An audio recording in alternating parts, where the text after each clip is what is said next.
this project. And I want to thank you all. I really want to give a special shout out to two huge sponsors, one being Wendy Lyon, and the other being the human search engine, Alan Holmes, for allowing us to do what we're doing. Um, we have heard some stories. We have heard a lot of interviews. We've heard a lot of things that really makes you think. Well, one of the things that Community Pay It Forward started 4 years ago that we're proud to announce the program right now, right here on A Miracle of a Community That Cares is a mission for our heroes, or for healthy heroes. Sorry about that.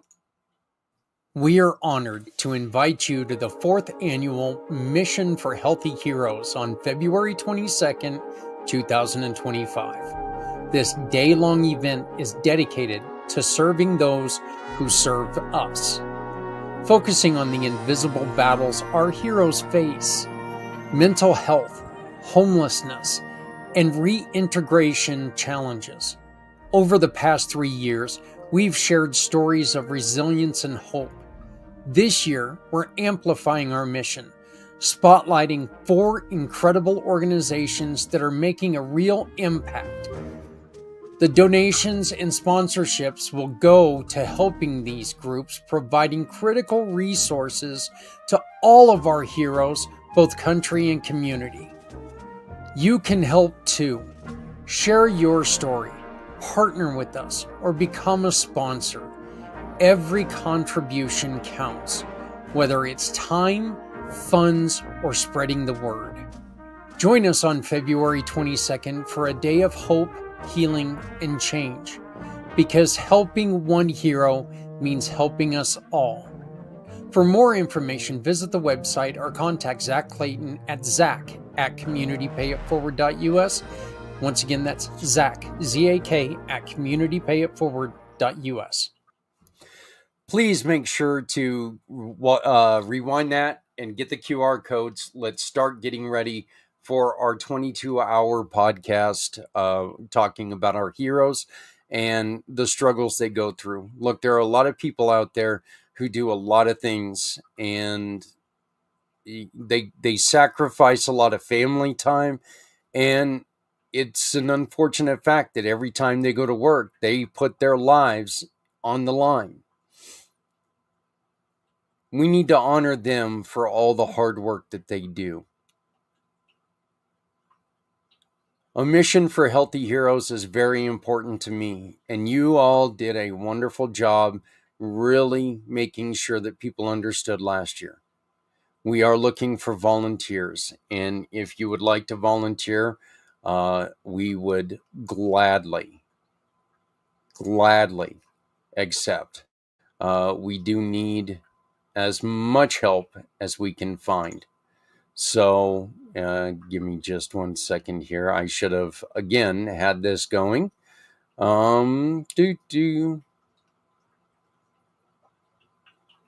Wow, it would have made sense to make sure that I had this ready. You know what? When I come back on, I will, I'll have the QR code for you. And when, that way you can find it easier to volunteer or become a sponsor. We need a lot of sponsors this year, folks, because we are reducing it to 4 causes, 4 missions, and these 4 missions that we choose, they're going to apply for it. There are stipulations. You have to work at least as hard as we do to make sure that this is a success. You know, we want to raise as much money as we can for you, but we need your help to do that. So I will find the QR codes and I will share them. Oh, so now comes a very, very personal time for me. This year, I got to know my grandkids. I went from having no grandkids 3 years ago to where I've got 7 now. And I never knew that I would enjoy being a grandfather as much as I did, Not all the kids call me grandpa yet, but that's okay. You know what? I'm grandpa when they need me to be. But this is a lady who's grandma all the time, and she's got a special message for you.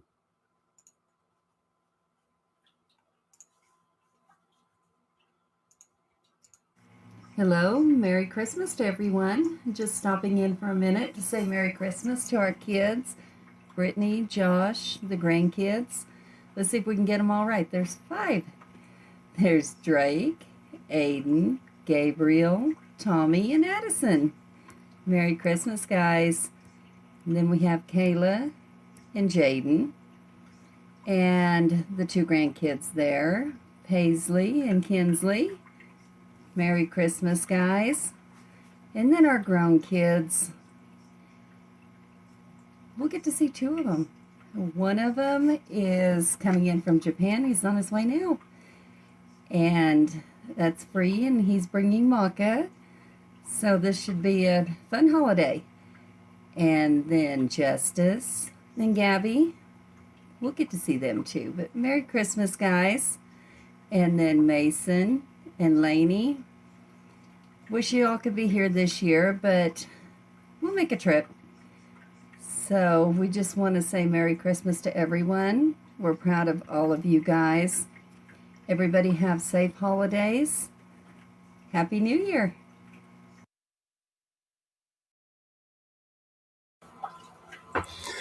So I repeat, those of you who do not know, that's my wife, Adrienne. And I love her, and I am so glad that she has brought our 7 grandkids into my life. So, it truly has been such a cool thing, to be a part of this. So, Drake, Aiden, Addie, Gabe, and Tommy, and then Kinsley and Paisley. And I love all you guys. I love you like I'm grandpa, okay? So, and here's proof that you should do things sometimes that you're a little uncomfortable with, okay? Because where I love books, I love listening to books. I'm not very good at reading them, but I'm trying.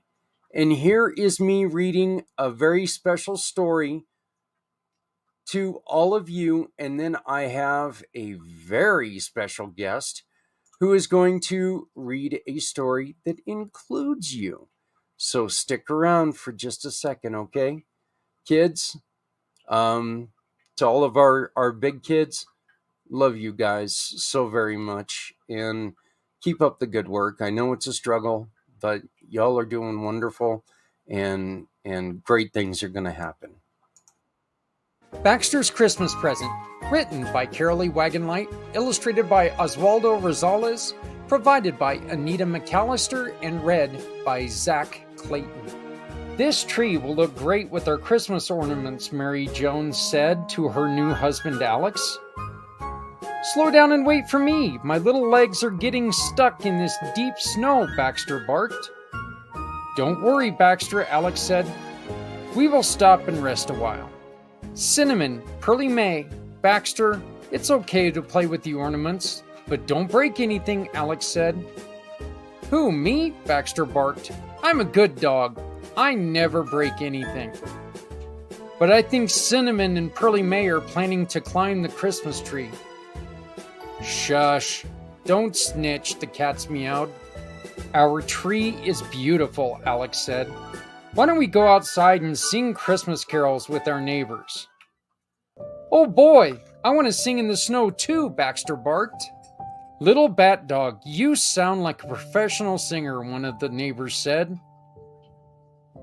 Baxter was proud of his voice and howled even louder. Everyone laughed and cheered for him. "Hello, little bat dog. And what would you like for Christmas?" Santa Claus asked.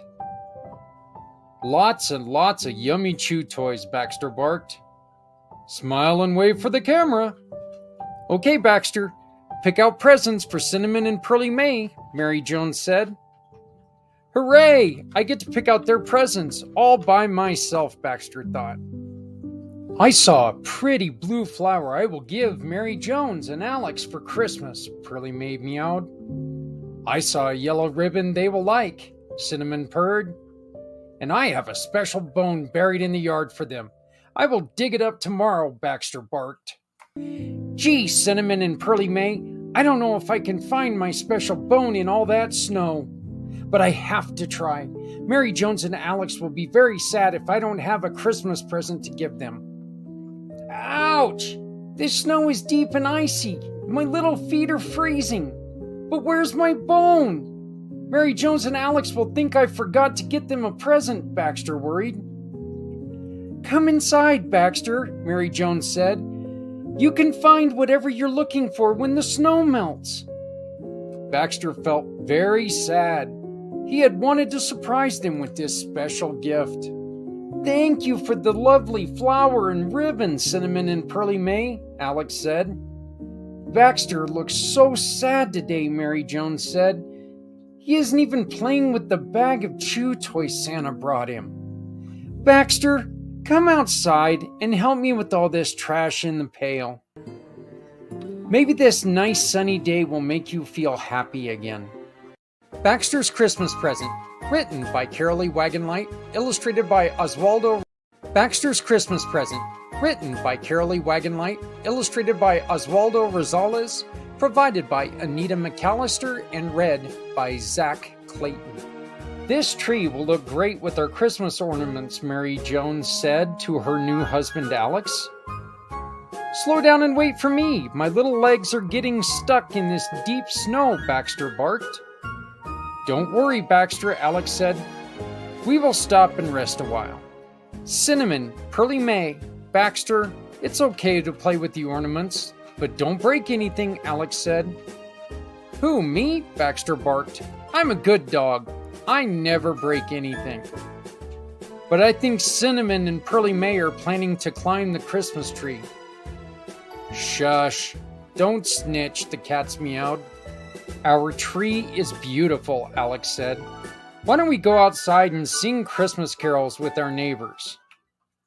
"Oh boy, I want to sing in the snow too," Baxter barked. "Little bat dog, And we'll you show sound all like of our a friends the professional Christmas singer," present the you neighbor brought. said. "This is a wonderful Baxter Christmas. was proud now of that his Mary voice and Jones howled knows even how much I louder. love her and Alex. Everyone laughed. I have and made cheered them for so him. happy." Baxter "Hello, thought. little bat dog. He felt cheery what would you again like and for snuggled Christmas, as Santa close Claus as he asked. could with his special friends. Lots and lots Cinnamon of yummy and Pearly chew May. toys," Baxter barked. "Smile and wave for the camera." Thank you for listening to this "Okay, reading. Baxter. Pick of out presents for Baxter's Cinnamon and Pearly Christmas May," present. Mary Jones said. My name is Zak Clayton. "Hooray! I get to I pick would out like their to presents also thank all the by author, myself," Baxter thought. Carole Wagenlight, "I saw a the pretty illustrator, blue flower Oswaldo I will give Rosales, Mary Jones and Alex for and Anita Christmas," McAllister, Pearly May the meowed. one who provided us with "I these saw a books. yellow ribbon You can they scan will this like," QR code Cinnamon and leave purred. a donation. "And I Every have time a you leave a special bone donation, we're buried in the able to yard for purchase them. more books I and will drop dig them it up off tomorrow," at Northern Baxter Colorado barked. hospitals. Your name "Gee, will be Cinnamon and attached Pearly May, to each book, I don't know if I can but the find my recipient special will be bone left in all that empty snow. so the nurses can But I offer the have to book try. to a Mary child Jones in and need. Alex will be very sad Thank if I you don't again have a for Christmas listening present to give them. Baxter's Christmas Present. Ouch! This snow is deep and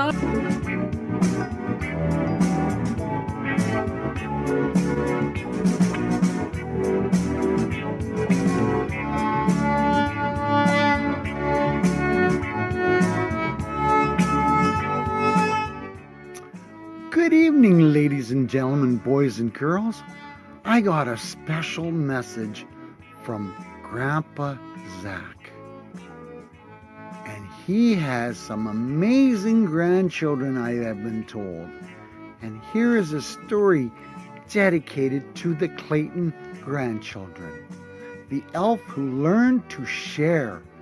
In the heart of the North Pole, Nestled between candy cane forests and gumdrop mountains, there stood a cozy workshop where the elves worked tirelessly to prepare toys for Christmas.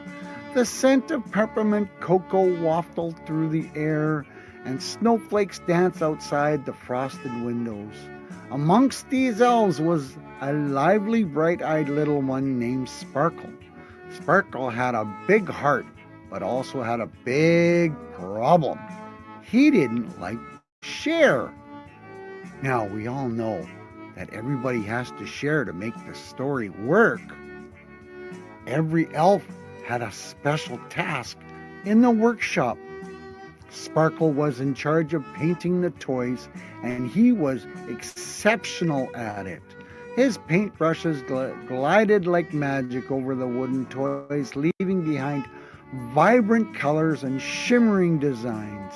Sparkle's toys sparkled and shone so brightly that every elf admired his work.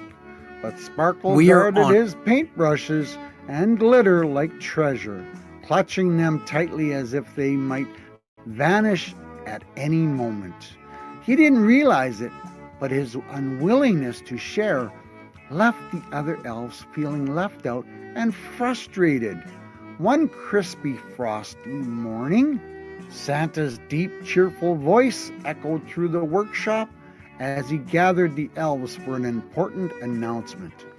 This year, Santa began, his eyes twinkling like the stars, we have an extraordinary mission.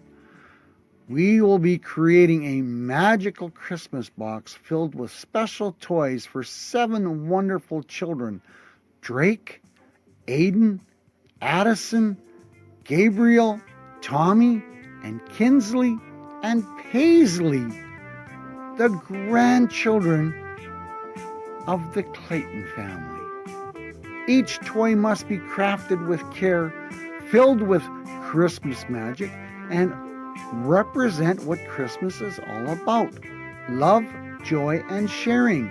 The elves clapped their hands in excitement, their bells jingling merrily.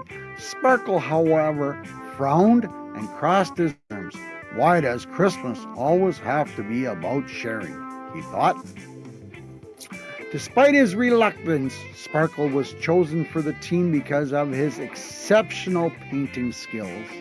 The elves began brainstorming ideas for the toys, and each one designed with the children in mind. Drake's toy, a brave knight's castle. Drake loved grand adventures, so the team decided to build a knight's castle complete with towers, knights, and a fearsome dragon. And working drawbridge? That sounds rather interesting. Sparkle painted the castle's tower a glimmering silver that shimmered like the moonlight. When another elf asked to borrow his gold paint to finish the dragon's scales, Sparkle clutched it tightly. No way, you'll use too much, he said with a pout. Aiden's toy, a racing train set. Aiden's toy was a sleek racing train set with a winding tracks that looped and twisted. Sparkle painted the train in festive red and green, making it shine like a holly berry. When an elf asked for glitter to make the tracks sparkle like fresh snow, Sparkle huffed. Glitter is mine. Find your own. Addison's toy, a magical unicorn. Addison loved all of things magical, inspired the elves to create a plush unicorn with a glowing horn and a rainbow mane. Sparkle carefully painted the horn with a vibrant swirling colors, making it gleam like a sunrise. But when an elf asked to borrow his delicate brushes for a unicorn's mane, Sparkles muttered, "These brushes are too special for anyone else to use." Gabriel's toy, a set of building blocks. Gabriel loved building things, so the team crafted wooden blocks to bright colors. Sparkle painted them in bold hues, adding tiny stars and moons to some of them. When another elf asked for his star-shaped stencil to finish the blocks, Sparkle snapped, "No one touches my stencils." Tommy's toy, a superhero cape. Tommy dreamed of soaring like a hero, so the elves made him a superhero cape with an emblem of lightning bolts. Sparkle painted the emblem in bright yellows and reds, but when someone asked to use his glow-in-the-dark paint to add sparkling stars, Sparkle scowled, "Absolutely not. That's my special paint." Kinsley's toy, a dancing doll. For Kinsley, who loved music and dancing, the elves created a doll that twirled to cheerful Christmas carols. Sparkle painted the doll's dress in bright colors and added tiny flowers, but when asked to share his ribbons for the doll's hair, he shook his head. "Ribbons are too rare to give away," he exclaimed. Paisley's toy, a music box. Paisley's gift was a magical music box that played jingle bells and sparkled like frost. Sparkle carefully painted intricate snowflakes on the box, but when an elf asked for his shimmering snowflake stencil, he tucked them away, muttering, "I can't risk them being ruined." As the toys neared completion, Sparkle looked at his work proudly. Yet, as he glanced at the other elves' toys, something felt missing. Their toys seemed to glow with a special warmth his didn't have. That evening, as the workshop grew quiet, Santa approached Sparkle. "Sparkle," Santa said gently, "your toys are beautiful, but something is missing. True Christmas magic doesn't come from glitter or paint. It comes from sharing and working together. When everyone contributes, the magic grows even brighter." Sparkle thought about the children, Drake, Aiden, Addison, Gabriel, Tommy, Kinsley, and Paisley. He imagined their smiles on Christmas morning, and for the first time, he felt a pang of regret. Santa's words stayed with him through the night. The next day, Sparkle surprised everyone. He opened his jars of glitter, handed out his brushes, and even shared his gold paint and stencils. The workshop buzzed with excitement as every elf worked together, adding their unique touch to the toys. The knight's castle glistened with golden dragons. The train tracks sparkled like frosty mornings, and the unicorn's mane flowered with a rainbow brilliance. Each toy seemed to shine brighter than ever before.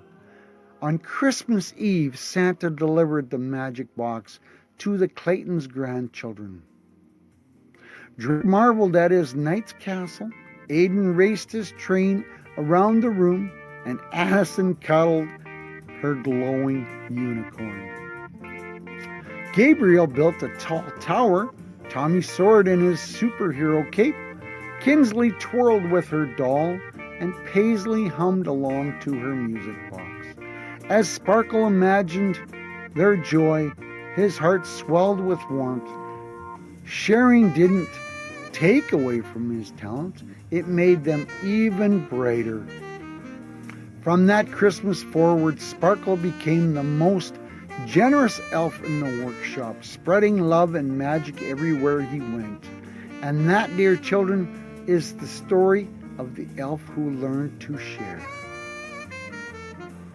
Woo! Wasn't that exciting?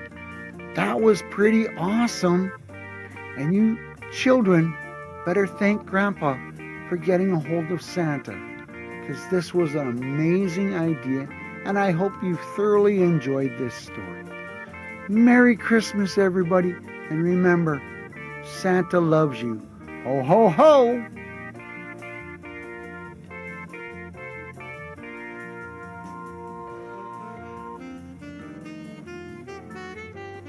Introducing Shop, Click, and Pick, the simplest way to support those doing good in communities everywhere. We understand that shopping is a necessity, but with a slight adjustment, you can make a huge difference without spending any extra money. Here's how it works. Please visit communitypayitforward.us and navigate to the Find Your Partners tab. Discover our verified giving partners, which are trusted allies ready to meet your needs. Shop with any of the partners that resonate with you. Click a picture of the receipt or invoice, then pick the mission partner you wish to support and use their QR code to send the receipt directly to us. After that, all you have to do is sit back and enjoy your purchases, knowing that you've made a meaningful change for someone in need. Community Pay It Forward amplifies your business's impact by sharing the story of those who require your services, rallying support for those who need us all. Because no one needs to go it alone when we all come together. There you go, kiddos. Thank you. I love you. Merry Christmas. And I cannot wait to see you guys in the upcoming year. It really is great having you in my life. And I'm really proud to have got to know you over the last year. And I hope to be here for quite a while through everything that you go through. So, hey, Mom and Dad, if you are a business owner, you can contact Santa. And when you contact Santa, he can help promote your business as a business that is community minded, as a business that's there to support people in the community. If you want to know how that works, just reach out to us. It is part of the Community Pay It Forward family. So it's a very, very easy program. Shop, click, and pick. You just saw how that works. So on the last video that we had there. Coming up next, Santa's going to be reading another story. In the last segment, you met Maianne, and Maianne is the author of books that are environmentally conscious and deal with animals with ability differences. So, and Santa is going to read one of her books. And while Santa's reading her books, this is all being brought to you by one of our great sponsors, Alan Holmes, the Human Connect. Oh, the Human Rolodex. I'm sorry. Oh, please bear with me. I've been recording this for a couple hours, so a little tired. But and this is coming from a guy who's going to be sitting here in a couple months for 22 hours. And I'm complaining about being tired right now. What do we mean about 22 hours? This is it. We are honored to invite you to the 4th annual Mission for Healthy Heroes on February 22nd, 2025. This day-long event is dedicated to serving those who serve us, focusing on the invisible battles our heroes face: mental health, homelessness, and reintegration challenges. Over the past 3 years, we've shared stories of resilience and hope. This year, we're amplifying our mission, spotlighting 4 incredible organizations that are making a real impact. The donations and sponsorships will go to helping these groups, providing critical resources to all of our heroes, both country and community. You can help too. Share your story, partner with us, or become a sponsor. Every contribution counts, whether it's time, funds, or spreading the word. Join us on February 22nd for a day of hope, healing, and change, because helping one hero means helping us all. For more information, visit the website or contact Zak Clayton at zak@communitypayitforward.us. Once again, that's Zak, Z-A-K, at communitypayitforward.us. Hey, you know what? I promised you all something and I kind of forgot about it, so I'm going to finish this off. We were talking about, earlier in the day, we were talking about the celebrations. We talked about Christmas.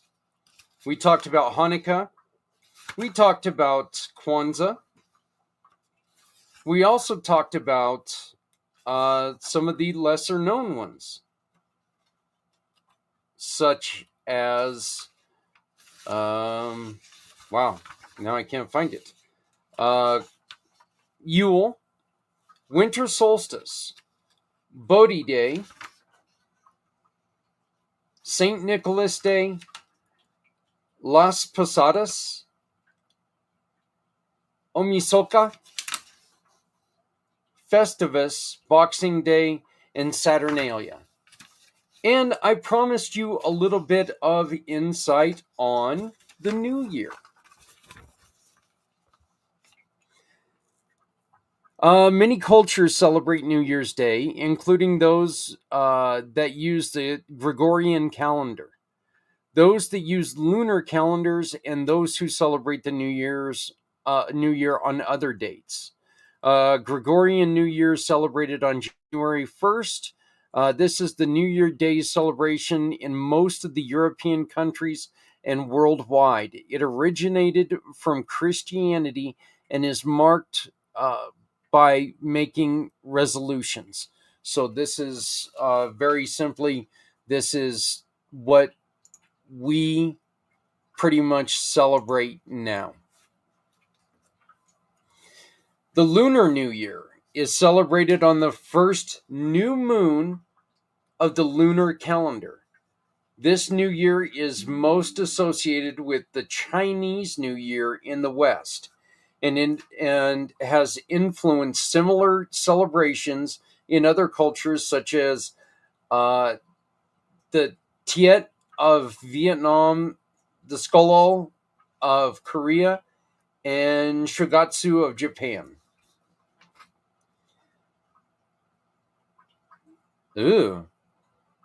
Nowruz, celebrated on the spring equinox. This new year marks the first month of the Iranian solar calendar. Songkran, celebrated across Songkran, is celebrated across Thailand, and that is Buddhist. Middle Eastern adherents of Islam and Judaism celebrate the first day of their respective new religious calendar years. In Japan, Buddhist temples ring their bells 108 times on New Year's Eve in tradition called Joya no Kane. I really wish I would have looked up the pronunciation of some of these, because I know I'm butchering them, and I do apologize for this. But that's the reason why you need to be involved, so you can be on here and read these properly, and I won't have an opportunity to butcher them. In Czechia and Slovakia, New Year's Eve celebrations include fireworks, parties, pubs, clubs, and toasting with champagne. Other New Year's celebrations include Assyrian New Year, Aztec New Year. I thought that the Aztecian calendar had expired, so I'm not sure if that one's correct. The Berber New Year, Cambodian New Year, Ethiopian New Year, Hogmanay, Hoiabi Indian New Year's Day, Maori New Year, and the Mongolian New Year. So that's a little bit of information I was able to find out about the New Year's, and that concludes our roundup of what we call the holidays. This is the reason why people say happy holidays. And I know a lot of you get offended when people say happy holidays and not Merry Christmas. Well, I'm going to tell you something. You need to stop that. Because not everybody celebrates every holiday. Okay? Not everybody celebrates Christmas. As a matter of fact, as we learned earlier in the day, only 31% of people are Christian in the world. Okay? Well, that is a predominant number of citizens.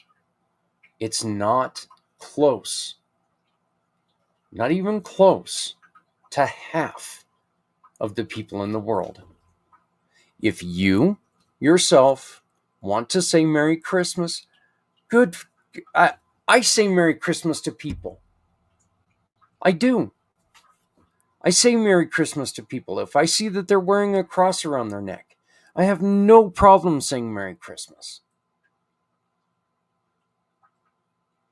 I also have no problem saying Happy Holidays.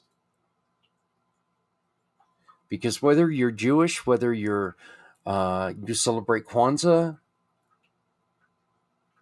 not so much if you celebrate Festivus, okay? I'm sorry, let's just be honest here. You know, pagan, Wiccan, you should be able to celebrate the way that you want to celebrate.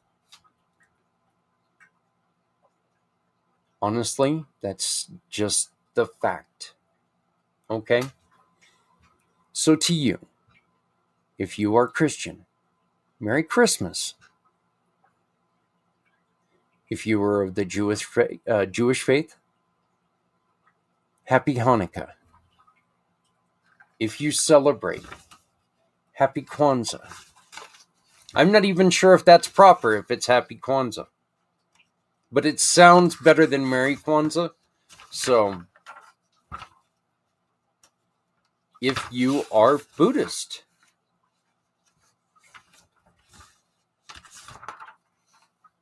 or if you are pagan,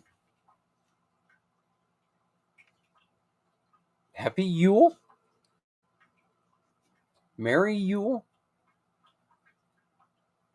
I don't know. To everyone, welcome to winter solstice. If you are Buddhist, Happy Bodhi Day. If you are a European Christian, Happy St. Nicholas Day. If you are of the Hispanic heritage, Happy Las Posadas Day. If you are like the two lovely kids that are staying with us right now from Japan, Happy Omisoka Day. Just don't make that soup here in the house, please.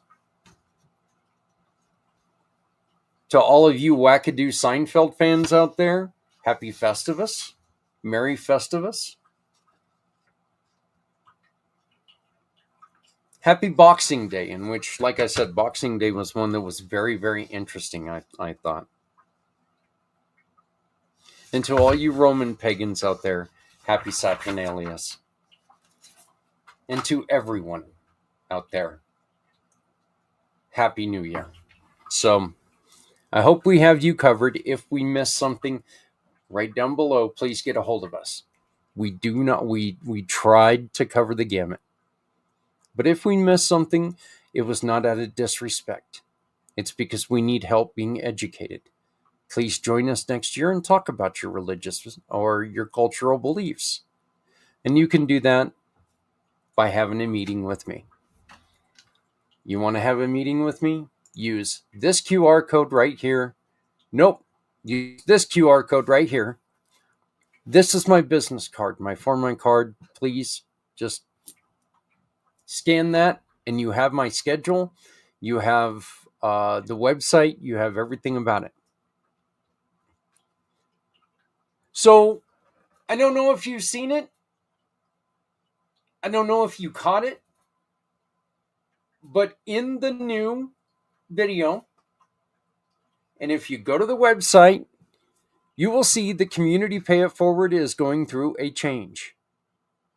We have a color change. We have lessened the brown in the logo in the website. We have lessened the brown, and we have gone to predominantly green. And this has nothing to do with us being a green company. I hope that we are a green company. But mainly, I love the color green. I'm a New Jersey Devils fan. The Christmas tree uniforms were some of the best uniforms ever. People hated them when they moved from Colorado to New Jersey. But you look back on them now, and they just looked awesome.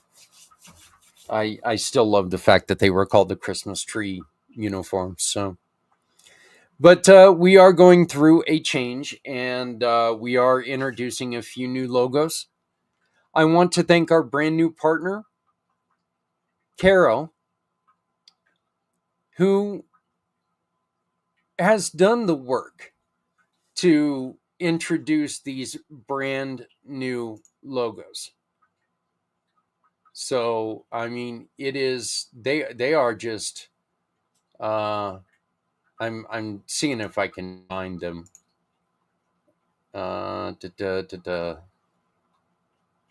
Well, here, you know what? I'm just going to play the video again. You can look at the video one more time, and you can see the video, and then I'm going to share the QR codes with you.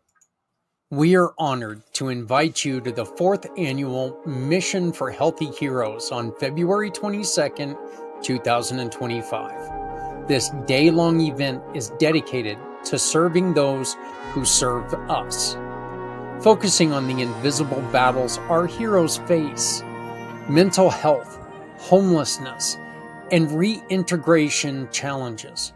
Over the past 3 years, we've shared stories of resilience and hope. This year, we're amplifying our mission, spotlighting 4 incredible organizations that are making a real impact. The donations and sponsorships will go to helping these groups, providing critical resources to all of our heroes, both country and community. You can help too. Share your story, partner with us, or become a sponsor. Every contribution counts, whether it's time, funds, or spreading the word. Join us on February 22nd for a day of hope, healing, and change, because helping one hero means helping us all. For more information, visit the website or contact Zak Clayton at zak@communitypayitforward.us. Once again, that's Zak, Z-A-K, at communitypayitforward.us.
Community Pay It Forward is excited to bring you a one-time year-end offer. Sign up for a gold or platinum giving or sponsorship package before December 31st, and we'll give you 2026 free of charge. That's a whole extra year of community support, visibility, and impact. Help your business grow while making a difference. With our exclusive packages, you're not just a sponsor, you're a partner in creating change. Offer ends December 31st, 2024. Reach out today and lock in your gold or platinum package before this offer ends. Let's make 2025 and 2026 years to remember. Because no one needs to go it alone when we all come together. Good evening, boys and girls, mums and dad. Santa has a special treat for you. He was given a great book to read to you guys. A book written by Maianne Ambrose and Susan Sims. And it's called The Righteous Act of Kindness. And here's page 1. It's a story about a pony. I hope you're excited about it, because I'm going to read it to you. Pono, the pony, was born in a springtime in the Dillingham Ranch on the Hawaiian island of Oahu. To be a pony growing up in Hawaii is a very special blessing indeed. Pono is a Hawaiian word that means righteousness and treating each other with respect. He felt proud to carry his name. The Hawaii state motto, Pono, is a Hawaiian word that means righteousness and treating each other with respect. He felt proud to carry his name. The Hawaiian state motto is a Hawaiian word that Santa can't pronounce, but it means that the life of the land is perpetrated in righteousness.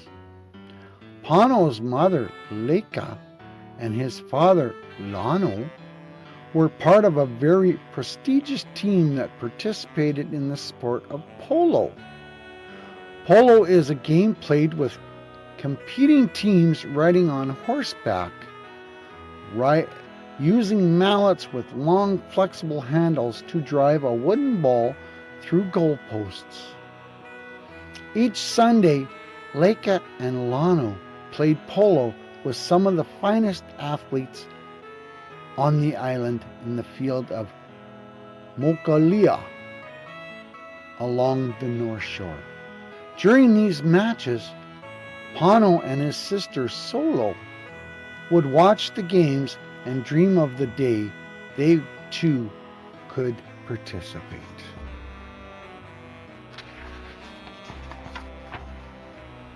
Monday is a whole different story. Auntie Hunani grooms Pono and his family.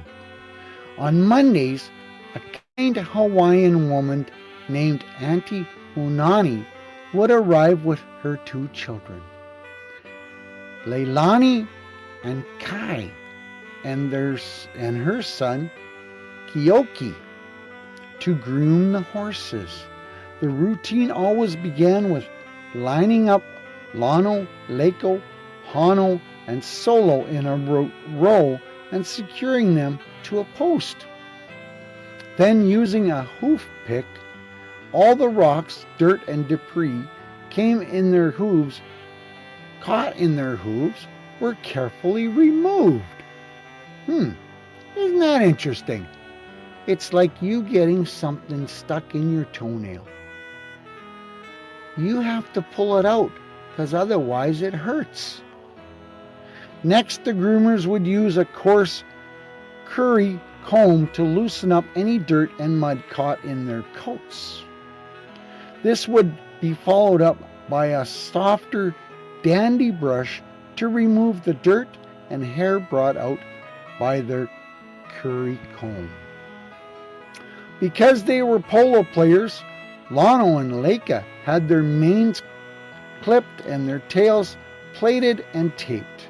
However, Pono and Solo still had long, free-flowing tails and manes, which needed combing and untangling with a wide-toothed comb. When all the combing was done, the horses had their faces, eyes, and nose washed and wiped with sponges. Finally came Pono's favorite part, when the family would be sprayed with warm water and given a delicious shampoo scrubbing. After this good rinse, the horses were scraped down to remove excess water from their skins, and they could then walk to the sunshine until they were completely dry. Isn't that exciting? They have a routine. Did you know horses that play polo have a routine? Wow! How exciting! And on Tuesday, what do they do on Tuesday? Auntie Hunani brings Pono sweet tropical fruits. Tuesdays were a favorite day for Pono because in addition to their oats and hay, Auntie Hunani and her children would treat the horses to tropical fruits. They would bring a basket overflowing with ripe pineapples, bananas, papayas, and coconuts, all of which came from the local farmers market. As soon as the horses saw Auntie approaching in her truck, they would come quickly from the pasture to the barn gate, where they would wait with great anticipation for their weekly treat. Yes, when it came to the bananas, Pono would eat the entire banana, skin and all. Do you like bananas too? Wow. Wednesday, let's see what happens on Wednesday. On Wednesday, Pono saddles up and taken for a ride. Auntie Hunani and her children would arrive on Wednesdays after school to take the horses for a healthy ride. All of them were dressed in their boots, chaps, gloves, and helmets.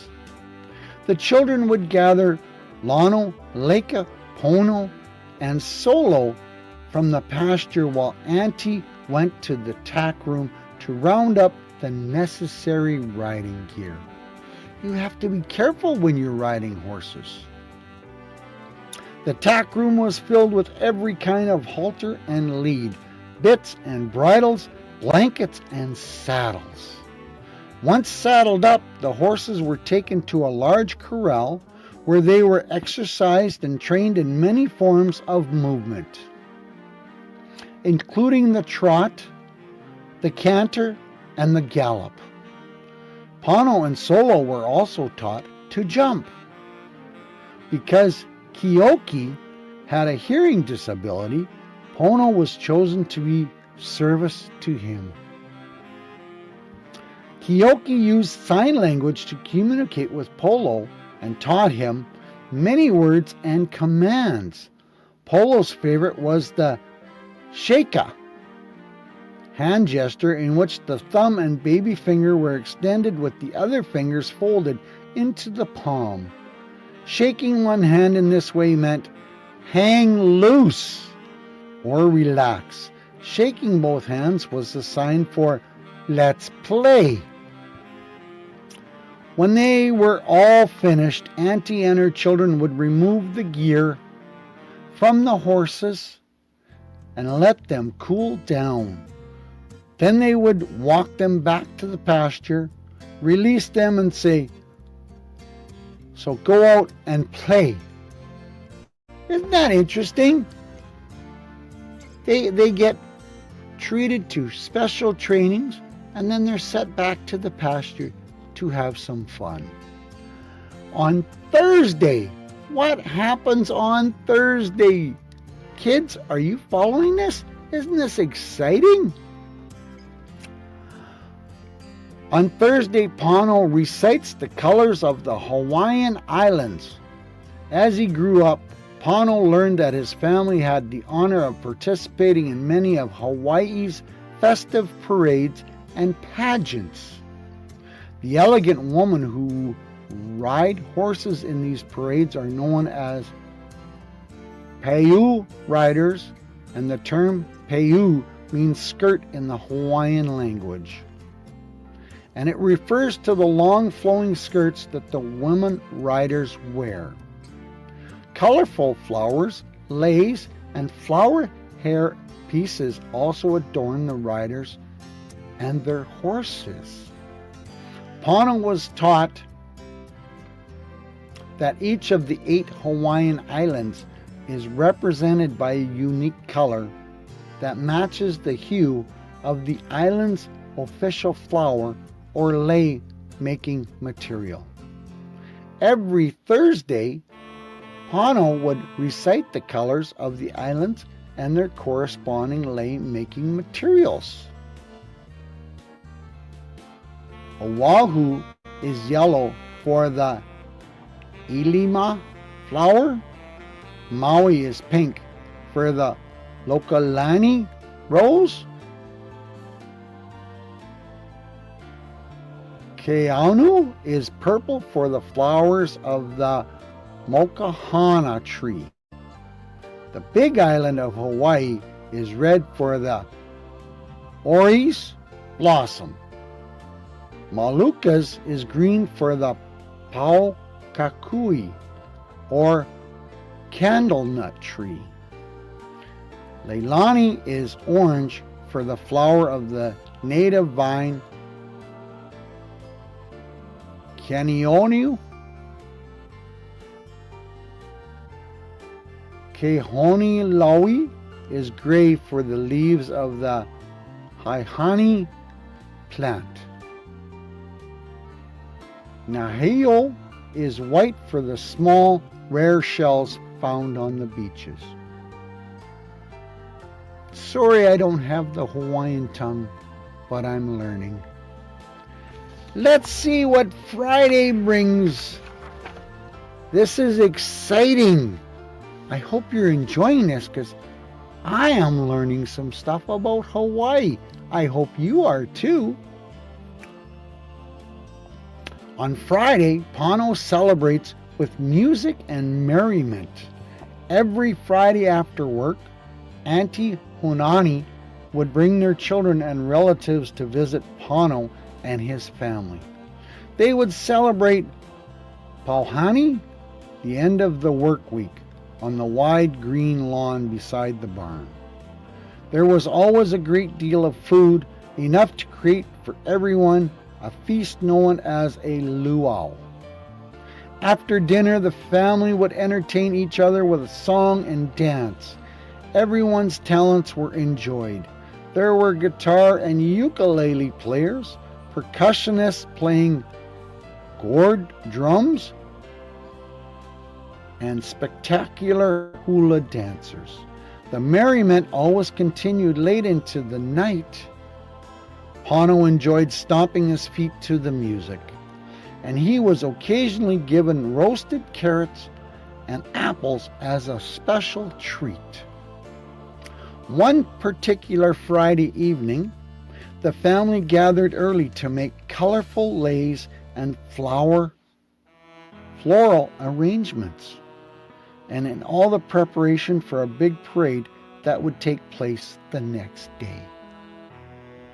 Wow, this is really awesome. On Saturday, Auntie Hunani dresses Pono in his finest riding gear and he rides in the parade. Very early Saturday morning, Auntie Hunani, Leilani, Kai, and Kioki came to prepare Pono and his family for the annual King Kamehameha floral celebration parade. Each of the horses were carefully groomed, saddled up, then transported by trailer to the Loiani Palace in Honolulu, where the parade would begin. Pono and his family were positioned between many floats, other horse riding units and vehicles. They would represent the island of Oahu.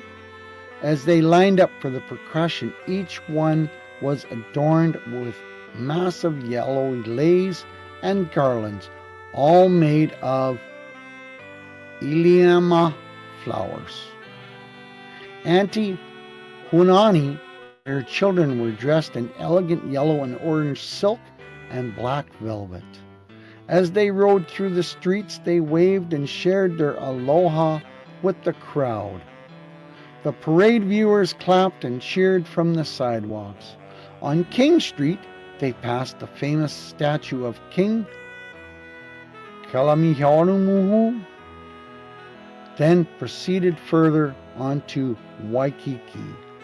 When we get to Ala Moana Boulevard, we will pass the Iquaz Hotel where I work, Auntie told everyone. As they passed by, Auntie Hunani's co-workers were waving enthusiastically. Pono had never seen so much activity in his life, and he could feel his heart beating as they passed many tall buildings and large crowds. The parade came to an end at Kipianololi Park with an exciting party known as a Hulialio, which took place at the bandstand. That was Saturday. Isn't that exciting? Oh, we're not finished. There was much revelry with live entertainment and dancing that went on through the afternoon. It was a busy week for Pono.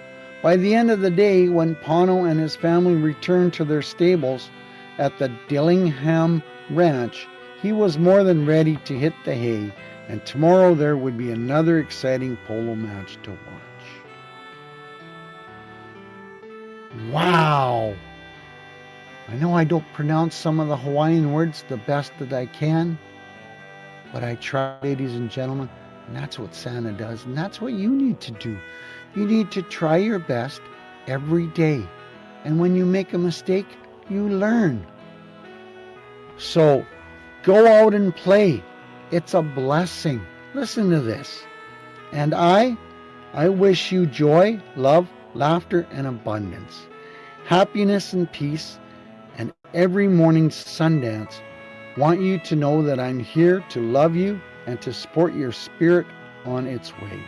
So go out and play. Go out and play. Show the world who you really are and just the way you live. Show the world who you really are with just the way you give your life.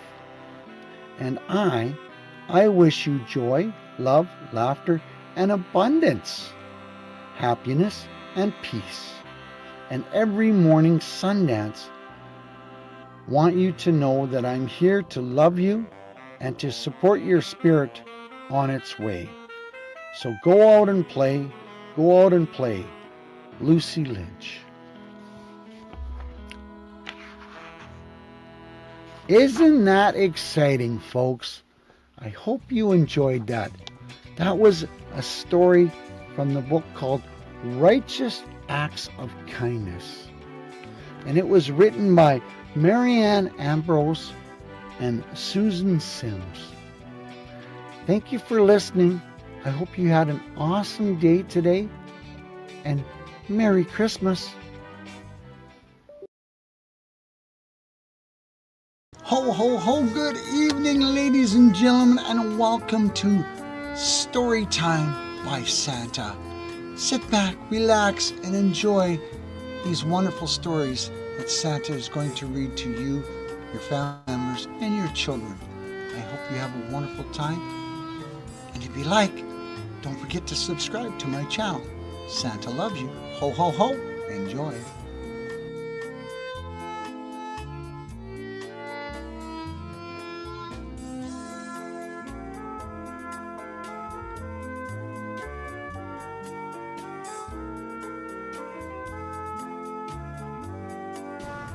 Good evening, ladies and gentlemen, boys and girls, and welcome to another edition of Storytime by Santa. Tonight's story, first of the two stories, Mrs. Claus Cookie Adventure. Gather around, children, and let Santa tell you a special story about a very merry adventure right here at the North Pole. This is the tale of Mrs. Claus Cookie Adventure. Once upon a time, in the cozy kitchen of the North Pole, Mrs. Claus was busy baking her famous Christmas cookies. The aroma of the gingerbread, chocolate chip, and sugar cookies filled the air, making all the elves' mouths water. These weren't just any cookies. They were the magical treats that brought Christmas cheer to all. Mrs. Claus hummed a merry tune as she mixed the dough, rolled it out, and cut out shapes of reindeer, stars, and snowflakes. She was getting ready for the big Christmas Eve celebration where Santa would deliver presents and the elves would enjoy a grand feast. But just as Mrs. Claus was about to put the last batch in the oven, she realized she was out of a crucial ingredient, the special North Pole spice, a secret blend that made her cookies extra magical. Without it, the cookies wouldn't have that special Christmas touch. "Oh dear," Mrs. Claus said, looking at the empty jar. "I must find more North Pole spice before the celebration tonight." Without a moment to lose, Mrs. Claus put on her warmest coat, her red boots, and her cozy hat. She knew the only place to find the North Pole spice was deep in the enchanted forest, a magical place where the ingredients for Christmas magic grew. Mrs. Claus set off throughout the snowy landscape, her path lit by the twinkling northern lights. She passed by the toy workshop where the elves waved and cheered her on. She waved back, her heart filled with determination. As she entered the enchanted forest, the trees seemed to shimmer with their own light, and the air was filled with sounds of gentle bells. Mrs. Claus knew she had to find her friend, Twinkle, the snow fairy, who guarded the North Pole spice. "Twinkle," Mrs. Claus called out, "I need your help." In a flash of sparkling light, Twinkle appeared, her wings fluttering like a hummingbird. "Hello, Mrs. Claus. What brings you to the enchanted forest?" "I need more North Pole spice for my cookies," Mrs. Claus explained. "The celebration one wouldn't be the same without them." Twinkle nodded. "I understand. Follow me," she says. Twinkle led Mrs. Claus deeper into the forest, past the glittering icicles and over the sparkling streams. Finally, they arrived at the clearing where a large, shimmering tree stood. At the base of the tree grew the North Pole spice, glowing with a magical light. Mrs. Claus carefully picked some of the spice, placing it in a small pouch. "Thank you, Twinkle. You've saved Christmas." Twinkle smiled. "It's always a pleasure to help." "Safe travels, Mrs. Claus." With the North Pole spice in hand, Mrs. Claus turned back through the forest and across the snowy plains, where, when she arrived home, the elves were already gathering for the celebration. "Mrs. Claus is back!" they cheered. "Yes!" She rushed into the kitchen and added the special spice to their cookie dough. Soon the cookies were baking in the oven, filling the kitchen with magical aroma of Christmas. When they were done, Mrs. Claus brought out trays of cookies for everyone to enjoy. Santa Claus himself took a bite and his eyes twinkled with delight. "These are the best cookies yet, my dear." The elves agreed, their face lighting up with joy as they munched on the delicious treats. The North Pole was filled with laughter, music, and the wonderful feeling of Christmas magic. And so, thanks to Mrs. Claus's cookie adventure, Christmas Eve celebration was a grand success. Everyone in the North Pole enjoyed the magical cookies, and the holiday spirit was brighter than ever. As the night drew to a close, Mrs. Claus looked around at the happy faces and smiled, "Merry Christmas to all, and to all a good night." And that, dear children, is the story of how Mrs. Claus saved Christmas with her special cookies. Remember, sometimes a little adventure and a lot of love can make all the difference. Santa loves sharing stories and bring joy and magic to Christmas. I hope you enjoyed Mrs. Claus's cookie adventure. Merry Christmas. Are you ready for another story? Wasn't that exciting? Wasn't that amazing? Santa's Secret Sleigh.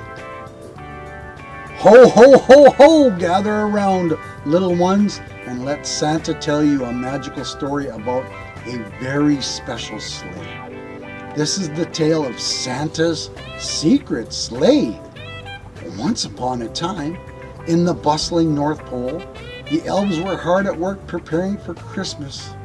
They were building toys, wrapping presents, and singing merry songs. But there was one thing that they didn't know. Santa had a secret.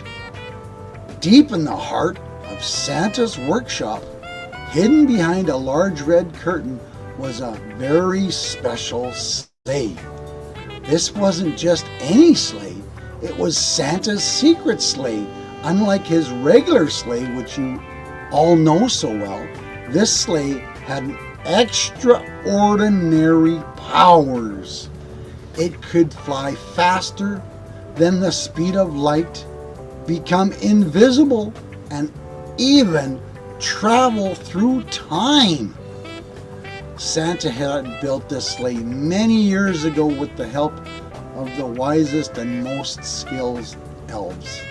They used the rarest materials and infused it with the purest Christmas magic, but Santa only used it for very special occasions. Missions that required a touch of extra magic. This year, there was a little boy named Timmy who lived in a small town far away. Timmy had written a heartfelt letter to Santa, asking for something very special. He didn't ask for toys or games. Instead, he asked for help for his grandmother, who was very ill. Timmy believed in the magic of Christmas and hoped Santa could bring some joy and healing to his grandmother. When Santa read Timmy's letter, he knew this was a mission for his secret sleigh. He wanted to make sure that Timmy's wish came true in the most magical way possible. On Christmas Eve, after delivering presents to children around the world in his regular sleigh, Santa returned to the North Pole. The elves were busy celebrating, but Santa had one more task to complete. He quietly went to the hidden part of the workshop and pulled back the red curtain. There it was, gleaming with magic, Santa's secret sleigh. Santa climbed into the sleigh with his heart full of determination. With a whisper of a spell, the sleigh lifted into the air. Faster and quieter than a snowflake, it shimmered and vanished, becoming invisible to everyone except Santa. In the blink of an eye, Santa arrived at Timmy's town. He landed softly on the roof of Timmy's house and made his way down the chimney. There he found Timmy's letter carefully placed by the fireplace. Santa smiled and left a note for Timmy, telling him that he was about to make his wish come true. Santa then went to Timmy's grandmother's house. Yes, he went to Grandma's house. She was sleeping soundly, but Santa could sense her pain. He reached into his magical sack and pulled out a glowing star. Filled with the purest Christmas magic, Santa placed the star gently beside her bed and whispered a blessing. The star glowed brighter and brighter, filling the room with warm, healing light. Timmy's grandmother stirred and opened her eyes. She felt a warmth and comfort she hadn't felt in a long time. Santa smiled, knowing the magic was working. Before leaving, Santa left a special note for Timmy's grandmother, explaining that the magic of Christmas had come to help her heal, and that she was loved by her family and by Santa himself. With his mission complete, Santa climbed back into the secret sleigh and flew back to the North Pole. The sleigh landed softly, and Santa carefully put it back behind the red curtain, ready for the next special mission. The next morning, Timmy woke up to find a letter from Santa. He rushed to his grandmother's house to find her sitting up, smiling and full of life. Timmy hugged her tightly, tears of joy in his eye. He knew that the magic of Christmas had made his wish come true. And so, thanks to Santa's secret sleigh, Timmy and his family had the most magical Christmas ever. They learned that the true spirit of Christmas is not just about gifts, but about love, kindness, and the magic that brings us all together. Ho, ho, ho! And that, dear children, is the story of Santa's secret sleigh. Remember, the magic of Christmas is all around us, especially when we believe in the power of love and kindness. Merry Christmas to all, and to all a good night. Remember, Santa loves sharing magical stories with all of you. I hope you enjoyed Santa's secret sleigh. Merry Christmas.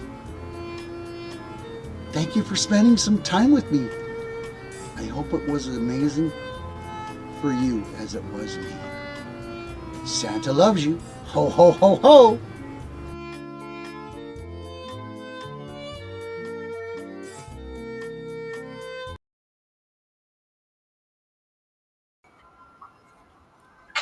These are wonderful, wonderful stories by my dear friend, Santa Claus. So, and again, this is not meant as a one culture, one right way program. It just happened to work out this way.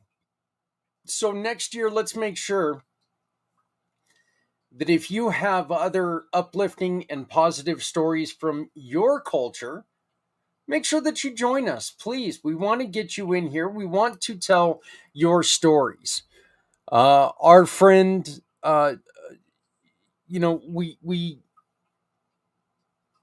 we have had some stories that were not positive. Okay, that there was some tragedy in it. We've had stories of hope and of people caring a lot. And these are the stories that we need to continue to tell right now. Because there are people out there who are banging their heads against a wall, just really wanting to figure out what they can do to make their lives a little bit better.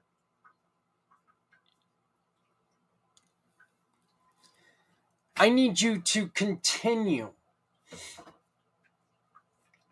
to create videos, please, and send them in to us.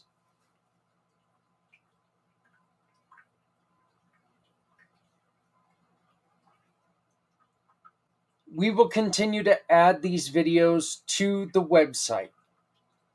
And we'll continue to push people to the website so they can see that you care, that you are part of a miracle of a community that cares.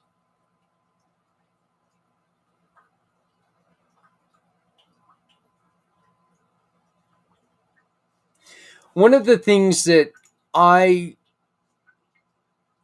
really enjoy asking people to do is to never shut up, because I truly and I honestly feel that if we keep talking, we're going to say something that's going to accidentally change someone's mind.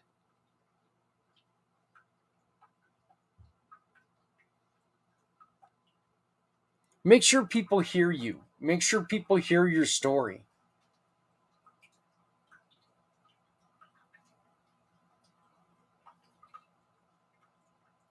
Stories of triumph, stories of struggles.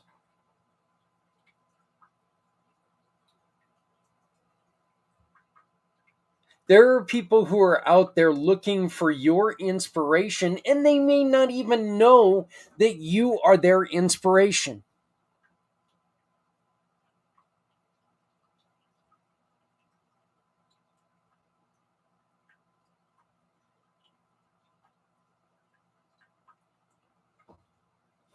You simply are able to tell a story to someone, or somebody can just hear the story that you're telling.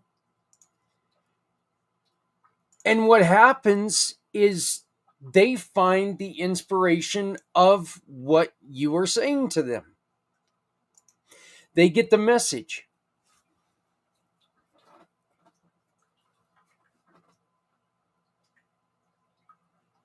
You may not even know that they needed it. But this is the reason why we should never shut up. We need to keep going. We need to make sure that we share our messages with everyone.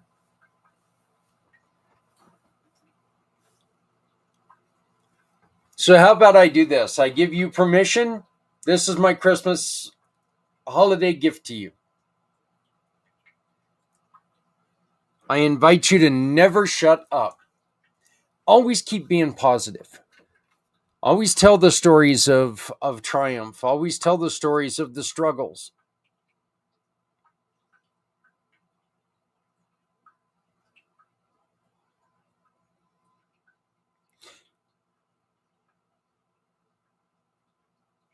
If we can hide our negativity, not hide our negativity, I don't want to say that, but if we can stop spreading negativity,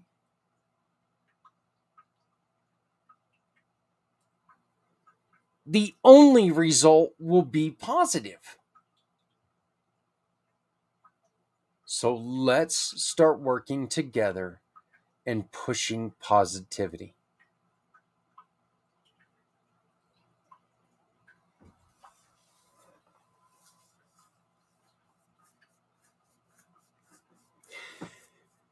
I've got one more set of stories from my dear friend Santa Claus.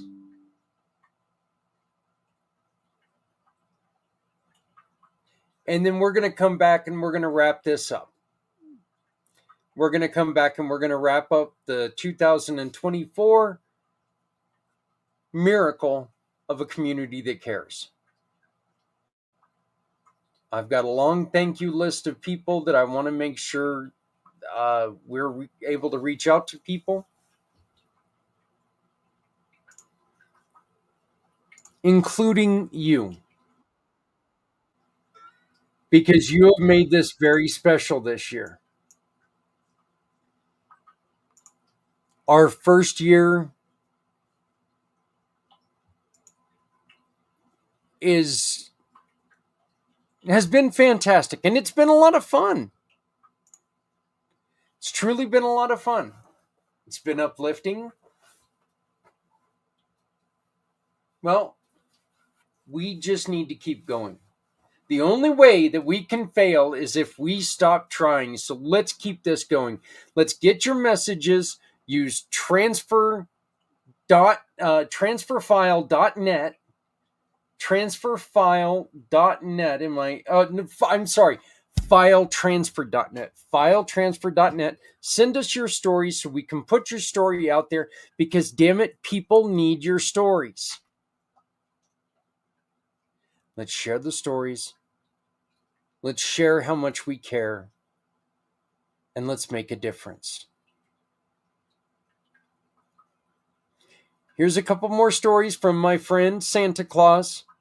And then we'll be back to close out a miracle of a community that cares for 2024.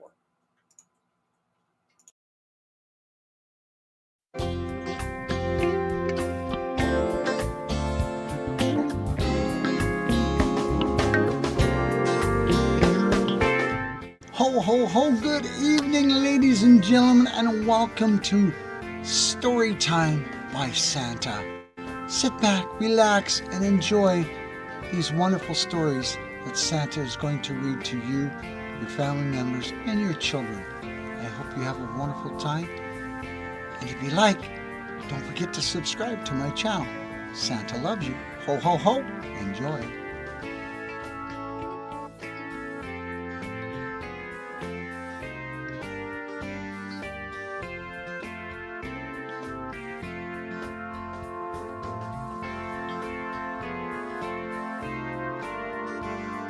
Good evening, ladies and gentlemen, boys and girls.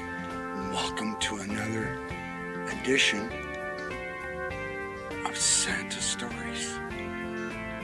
Are you ready? Santa sure is. He's excited. The North Pole Ice Castle. Here we go. I hope you got your hot cocoa ready to go. Once upon a time, in the heart of the North Pole, there stood a magnificent ice castle. It was unlike any castle in the world. Its towers gleamed like diamonds under the Arctic sun, and its icy walls shimmered with the colors of the northern lights. Inside, magic filled every corner, and in its heart lived the Ice Queen, kind and gentle ruler who had protected the North Pole for many centuries. The ice castle was where Santa, Mrs. Claus, and elves would go for special celebrations, like the first snowfall of the season or the lighting of the Christmas star. It was the place of joy and peace, and the elves loved to visit because the queen always had a warm fire going and cups of cocoa for all. But one winter, something strange began to happen. The snow, usually so soft and gentle, began to fall harder and harder until the North Pole was covered in snowdrifts higher than Santa's workshop. The elves struggled to keep up with the snow, and even the reindeer had trouble pulling the sleigh through such heavy storms. Santa, worried about Christmas, decided to visit the Ice Queen for help. He bundled up in his warmest coat and hopped on his sleigh, with his trusted reindeer leading the way.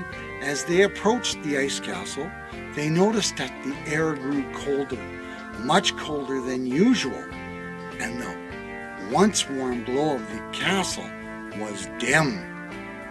Inside the ice castle, the Ice Queen sat on her throne, looking sad and troubled.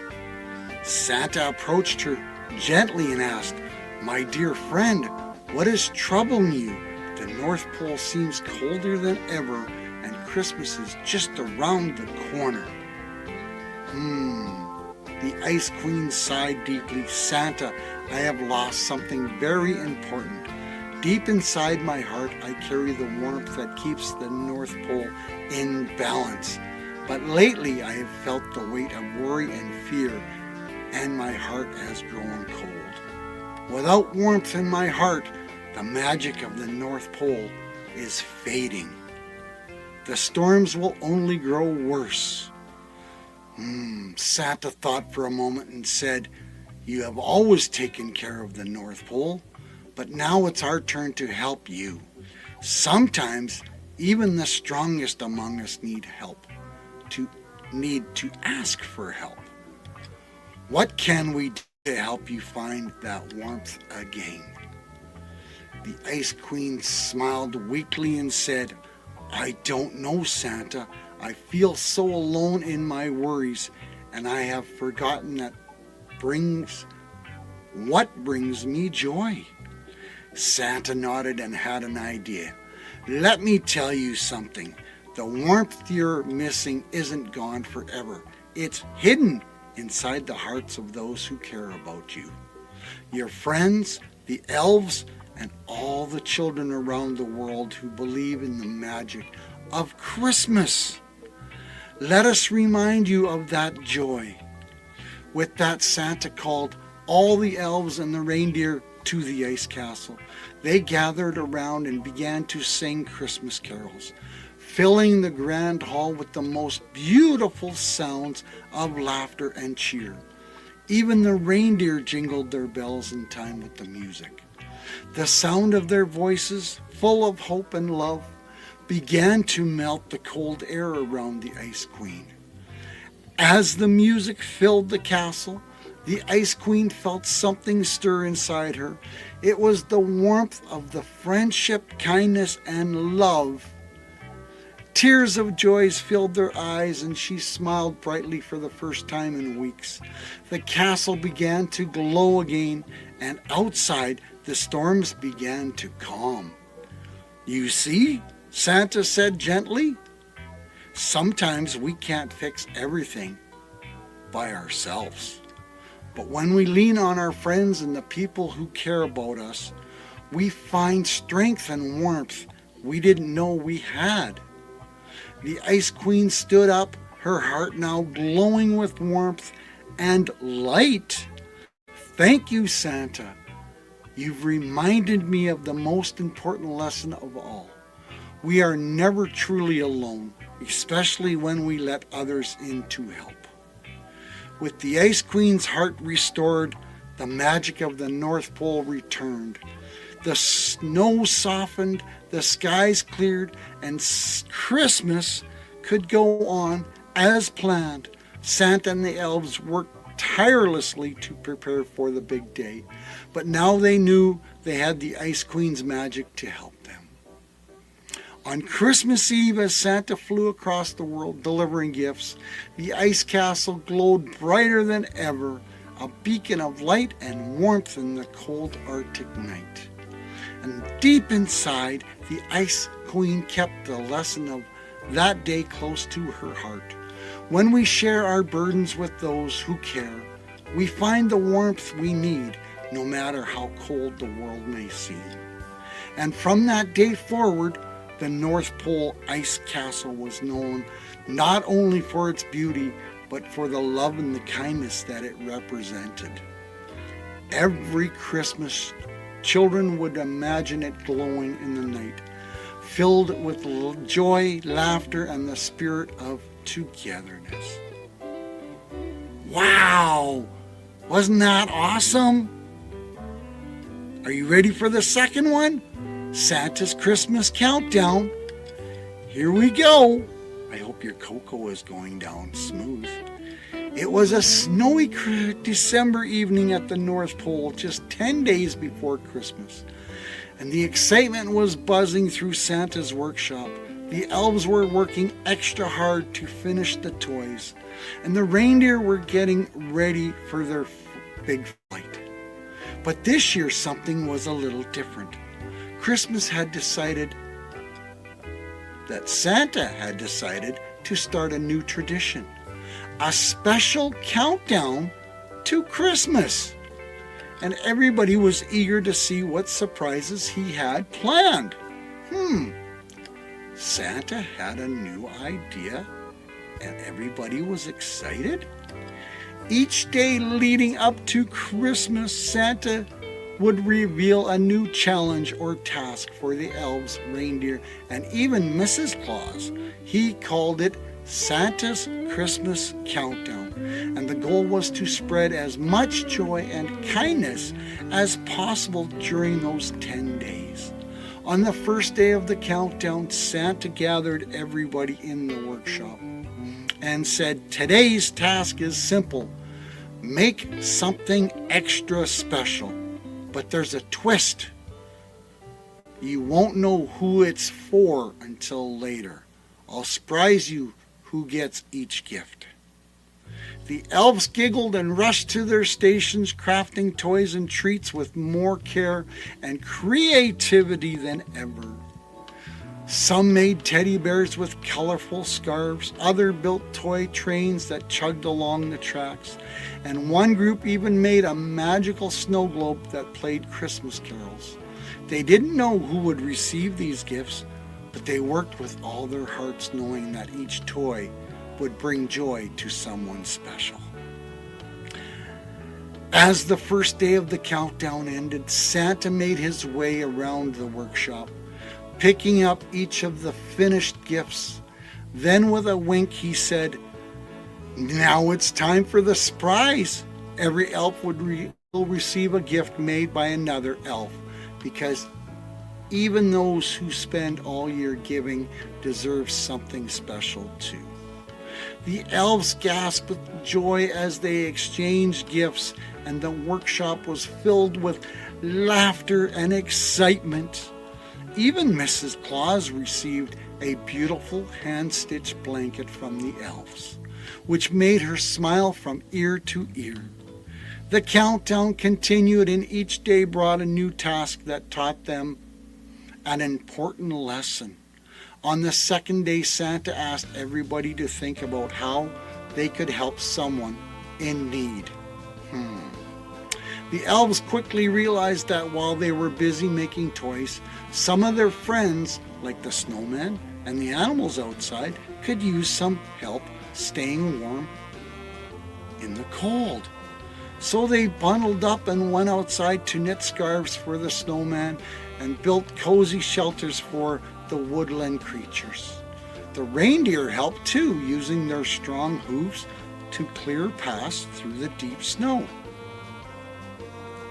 By the end of the day, the North Pole was not only bustling with Christmas preparations, but also filled with warmth and kindness.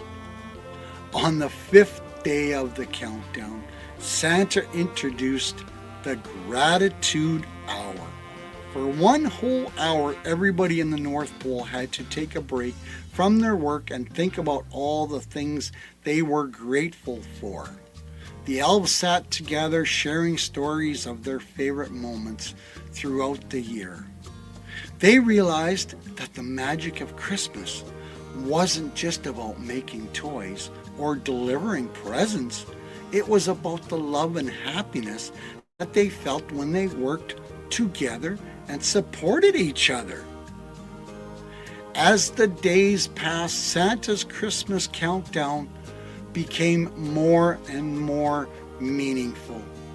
Each challenge brought out the best in everyone, reminding them that Christmas wasn't just a day, it was a feeling that they could share all season long.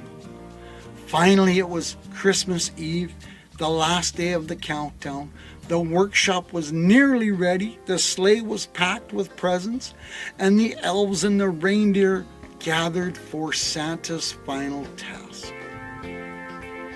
Santa stood before them, smiling warmly, and said, "Today is the most important day of all.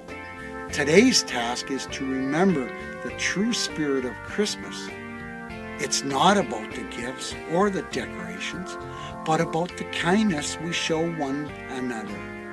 I want you all to spend time together doing something kind for someone else, whether it's giving a hug, offering a helping hand, or just sharing a smile."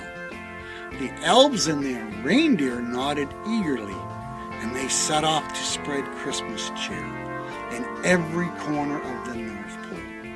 Some elves helped others finish last-minute toys, while others made sure the reindeer's harnesses were perfectly polished. Mrs. Claus baked a batch of gingerbread cookies for everyone to enjoy, and Santa himself took time to sit with each elf, thanking them personally for all their hard work. As the stars began to twinkle in the night sky, Santa's sleigh was ready to go. But before he climbed aboard, he gathered everyone one last time and said, "You've all done something incredible. Over the last 10 days, you've shown that Christmas is about more than just one night. It's about joy and kindness and the love we share each day.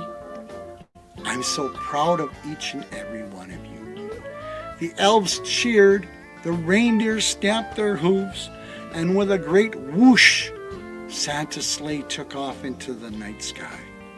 As he flew across the world delivering presents to children everywhere, he knew that the magic of the countdown would stay with them long after Christmas had passed. And so, as the final minutes of Christmas Eve ticked away, Santa's Christmas countdown came to an end. But the lessons of kindness, gratitude, and togetherness stayed in the hearts of everyone at the North Pole. And from that year on, the countdown became a tradition that the elves and the reindeer looked forward to as much as Christmas itself. Because they had learned that the real magic of the season wasn't in the gifts that they made, but in the love and the kindness that they gave. Wow, isn't that amazing, ladies and gentlemen? The power of creating joy, happiness, and positive memories. Santa loves you. See you on the next episode of Story.